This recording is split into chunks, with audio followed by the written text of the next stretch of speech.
लक्ष्मण जी की तपस्या। प्रभु श्री राम जी के तीनों भाई अर्थात लक्ष्मण, भरत और शत्रुघ्न उनकी सेवा करते थे। वे श्री राम जी को पिता समान मानते थे और उनकी आज्ञा का पालन करते थे। प्रभु श्री राम जी के साथ लक्ष्मण जी वनवास गए थे।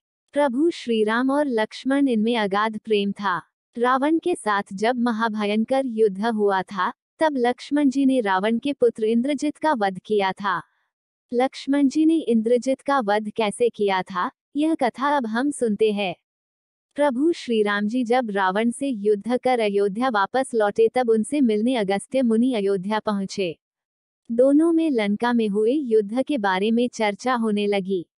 उस समय प्रभु श्री राम जी ने बताया कि किस तरह उन्होंने रावण और कुंभकर्ण जैसे वीरों का वध किया और अनुज लक्ष्मण ने भी इंद्रजीत और अतिकाया जैसे शक्तिशाली असुरों का वध किया।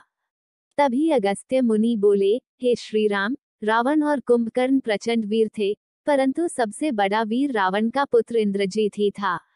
इंद्रजीत ने अंतरिक्ष में हुए युद्ध में इंद्र को बंदी बनाया और उन्हें लंका ले गया। ब्रह्मा जी ने इंद्रजीत से दान के रूप में इंद्र को मांगा, तब उसने दिए दान के कारण इंद्र मुक्त हुए। लक्ष्मण ने उसका वध किया और केवल वही उसका संहार भी कर सकते थे। अगस्त्य मुनि जी से लक्ष्मण की वीरता की प्रशंसा सुनकर श्री राम जी बहुत प्रसन्न हुए। साथ ही वे अचंभित भी हुए। उन्होंने अगस्त्य मुनि जी से पूछा, ऐसा क्या था कि केवल लक्ष्मण ही इंद्रजीत का वध कर सकता था। तब अगस्त्य मुनि ने बताया, हे प्रभु, इंद्रजीत को वरदान था कि उसका वध वही कर सकता था जो 14 वर्षों तक न सोया हो, जिसने 14 वर्षों तक किसी स्त्री का मुख नहीं देखा हो, जिसने 14 वर्षों तक भोजन न किया हो। प्रभु श्री राम जी बोले, परंतु मुनिव, मैं वनवास काल में 14 वर्षों तक नियमित रूप से लक्ष्मण के हिस्से का फल फूल उसे देता रहा। मैं सीता के साथ एक कुटी में रहता था, बगल की कुटी में लक्ष्मण का निवास था, तो सीता का मुख भी न देखा हो और 14 वर्षों तक सोए न हो, ऐसा कैसे हो सकता है।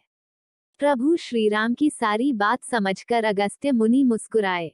श्री राम जी स्वयं भगवान थे, उन्हें लक्ष्मण के बारे में सब पता था, परंतु वे चाहते थे कि लक्ष्मण के तप और वीरता के बारे में अयोध्या की प्रजा को भी ज्ञात हो।